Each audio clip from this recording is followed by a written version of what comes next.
Max Verstappen has won 3 of the last 4 Grand Prix, including a sprint race, and seems to be firmly back in championship contention.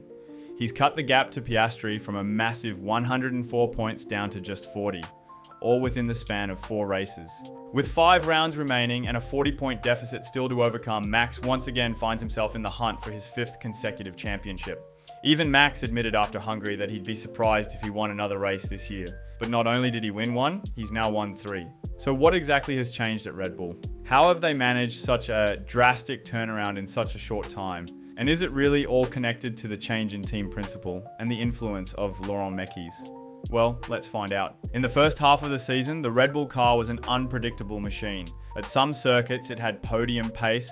At others, it looked like only the 3rd or 4th best car, even in Max's hands. There was a sharp contrast between its one-lap speed and race day performance. Max could put it on pole only to be swallowed by the lightning-fast McLarens during the race. The stretch from Monaco to Hungary was particularly tough for him. Across those 7 race weekends, he scored just 1 podium, suffered 1 DNF, finished in the top 5 3 times, and had his worst results of 9th and 10th in 2 others. This was the phase where he lost the most ground to the dominant McLarens, who seemed to lock out the top 2 at every event. After the British Grand Prix, it was announced that team principal Christian Horner would leave Red Bull with immediate effect to be replaced by Laurent Mekies. The news came as a shock, as Christian had been the driving force behind the team's success for over 2 decades. He was more than just the team principal, he was the face of Red Bull racing. Although Mekies had served as team principal of Red Bull's sister outfit, Racing Bulls, for 2 years, he hadn't been in the spotlight much. Racing Bulls was still a midfield team, often seen battling toward the back of the grid. So, the natural question arises, who is Laurent Mekies, and how has he managed to turn Red Bull's fortunes around so quickly?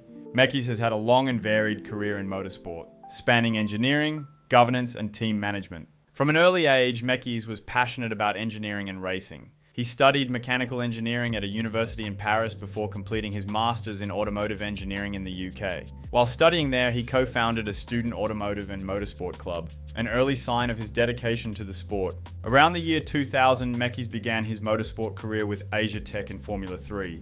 He then made the jump to Formula 1, joining Arrow's Grand Prix International as part of their engineering team.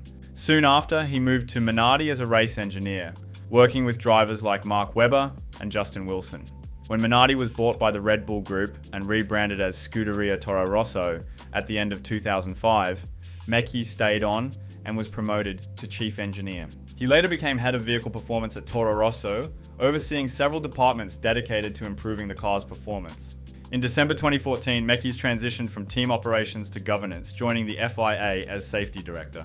By 2017, he had been promoted to deputy race director for Formula 1, where he played a key role in safety research and was heavily involved in the introduction of the Halo cockpit protection device. In September 2018, Mekies returned to the Formula 1 paddock, joining Ferrari as sporting director. By 2021, he had been promoted to deputy team principal and racing director, responsible for trackside and performance operations. For 2024, he moved back to his old team, now known as Racing Bulls, replacing the departing Franz Tost as team principal. And in his most recent and significant move, he was appointed CEO and team principal of Oracle Red Bull Racing. Mekies is often described as quietly spoken, highly technical, and someone who combines engineering credibility with strong leadership. Unlike Horner, Mekies comes from a technical engineering background, which gives him deeper insight into car performance, vehicle dynamics, and track operations. Max has recently mentioned that Mekies' technical expertise has been a huge help, both in understanding and resolving the car's issues, and in translating driver feedback into meaningful improvements. Mekies has also played a key role in guiding the team's development direction. While Mekies has downplayed his role in Red Bull's resurgence, it's clear that he's made a noticeable difference. It might be a coincidence, but that seems unlikely. After all, it took Mekies just 2 races to get the car back to fighting for wins. Max has often said the car had plenty of potential, but the team struggled to fully understand it and couldn't unlock its performance. Much of the time, setup problems held them back and led to poor results. That's where Mekies appears to have made the biggest impact, using his technical know-how to bridge the gap between the engineers and the driver, an area where Christian occasionally struggled. In interviews, Mekies has made his top priority clear, keeping Max with the team for the years ahead. That means ensuring Red Bull continues to develop a car capable of fighting for championships. And so far, he's been remarkably effective in doing just that, all within a short span of time.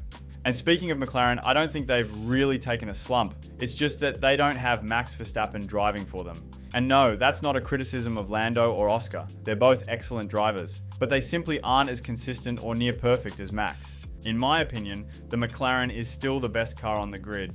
The issue is that on different tracks and under varying conditions, their drivers struggle to adapt and fine-tune the setup as quickly as Red Bull and Max do. They're always close, matching Max's pace, but struggle to execute a perfect weekend, whether it's in qualifying, race setup, or overall performance. At the start of the season, they faced almost no real competition, but now, with Max in a much improved Red Bull, their weaknesses have become far more visible. Now, coming to the big question, what are Max's championship chances, and can Red Bull maintain this incredible form over the final 5 races? Well, judging by how the car has performed across different circuits in the past 5 races, it seems to handle a variety of conditions and track surfaces really well. The upcoming rounds, Mexico, Brazil, and Qatar, are all venues where Red Bull has historically been very strong. However, as we've seen this season, performance can fluctuate unpredictably from one weekend to the next. There's still a 40-point gap between Max and Oscar, a significant margin to close in just 5 races. With 2 sprint races still to come, there are extra opportunities on the table. Oscar doesn't necessarily need to win every race, he just needs to finish right behind Max to secure the title. That means Max will need a bit of luck on his side if he's to claim his 5th consecutive championship. He's definitely back in the picture, but the road ahead is still challenging. In the end, I'd say Red Bull's, or rather Max's resurgence, has reignited the championship battle in a big way. Laurent Mekies' arrival as team principal has clearly made a strong impact, and while the points gap remains large, it would be absolutely epic if the title fight goes down to the final race with all 3 contenders level on points. And that's it for this video, guys. If you enjoyed it, give it a like and don't forget to subscribe. Also, let me know what you think of Max's chances of winning the title, and I'll see you guys in the next video.